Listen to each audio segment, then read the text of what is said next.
What if I told you that it was possible to instantly make a mock-up for the product you're designing as you design it? Ladies and gentlemen, making product mock-ups used to suck away my time, but now I can make them in real time as I make designs. I've designed thousands of products over the past few years, which has made me a lot of money, but making mock-ups for these products has always been a sticking point that sucks away a ton of time. My Photoshop mock-up script has been by far the fastest method to create mock-ups until now.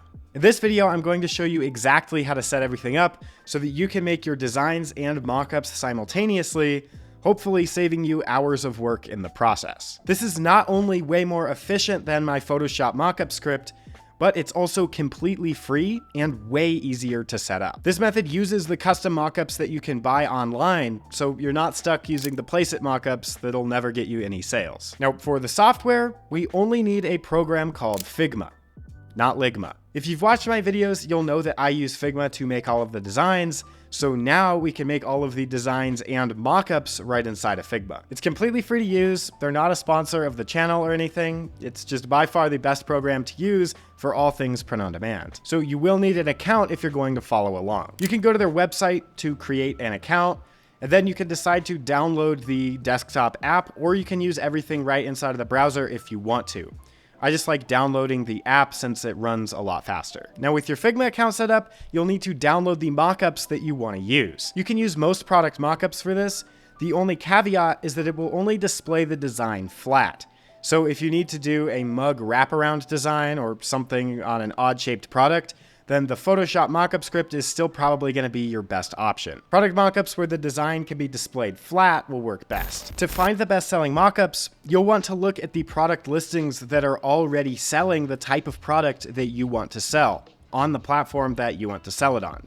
So since I almost always recommend the beginners start out on Etsy, I would take a look at the type of mockups that are working on Etsy. I want to find mockups that are already proven to work so that I can buy them and use them in my own store. The mockup is like an ad. So after you've spent the time making the design, you want to display that design in a way that's proven to get sales. So I'll just search for a t-shirt since that's a product that a lot of you guys want to sell, and it's one of the easiest to sell, best-selling products out there. Then we can see all different kinds of listings here. I'm just looking for the best sellers on this page. If it's already been successful and I buy it, there's a much higher likelihood that my designs will be successful as well. So I might look for a shop like this one, where it's clear that they've had a lot of success, and then I can scroll through their shop and see that they're reusing a lot of these product mockups.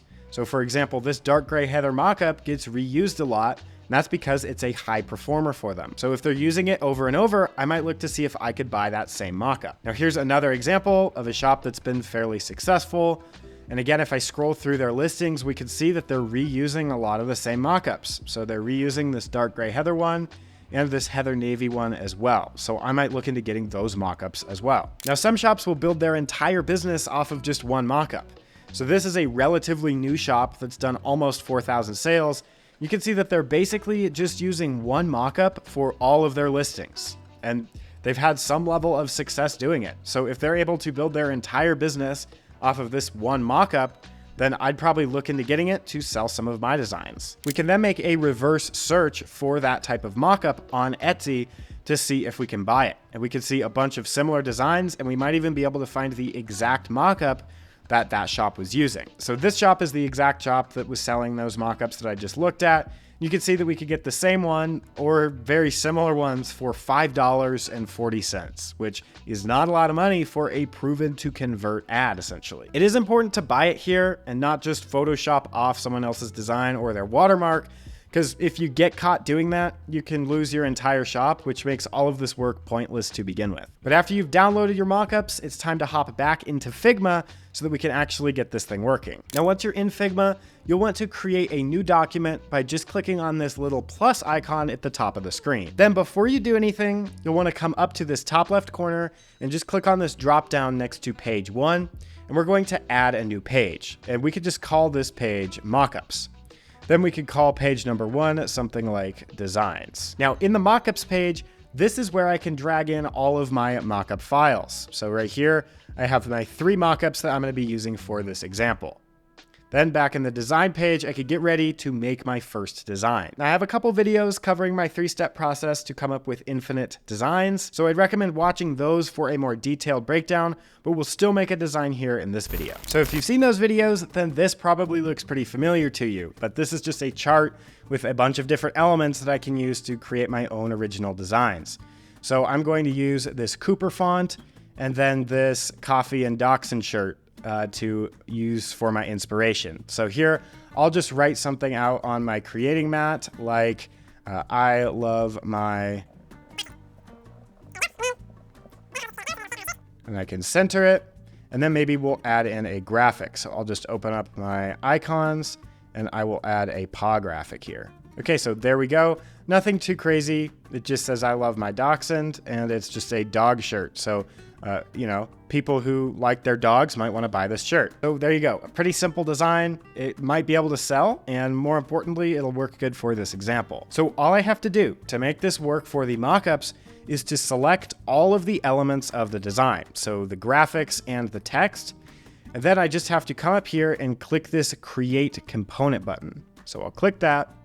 And you can see it named it Component 1. Now I could rename the component if I want to, but for now, we'll just leave it as it is. I can then move this away from my creating mat so that I can create another design later.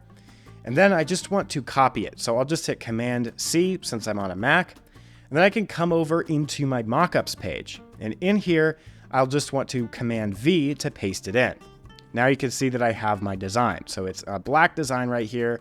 And all I have to do is just scale it up a little bit. So I'll scale it up so that it looks good on this sweatshirt. Okay, so there you go. So I've already put it on there. Then what I can do is I can copy and paste it again, and then I can just move it over onto my next mockup. Now you'll see that this one is in black, so I do have to change the color to white, but there's no problem, so I'll just change it to white and maybe scale it a little bit. There we go. Then I can copy and paste that one, and we can put it on our last mockup. There you go. I can just copy and paste, reposition, and rotate these as much as I need to get them to look good on my mockups. And changing the color of the copy here on the mockups page does not affect the original design. So that's why we're able to do it on the mockups page. Then once my design is placed on top of the mockup, I just have to make sure to select each mockup with that design and hit Command G to group it together. So I'll do that for each of my mockups. And that just makes it so that the mockup and the design act as one layer so that I can export them as an image. And that's it, I'm done. So now, anytime I wanted to, I could come back in and make a new dog shirt. So I could put this in and I could do something else like a Doberman, for example. And when I update the design, it immediately updates all of the mockups. So I don't have to do anything else.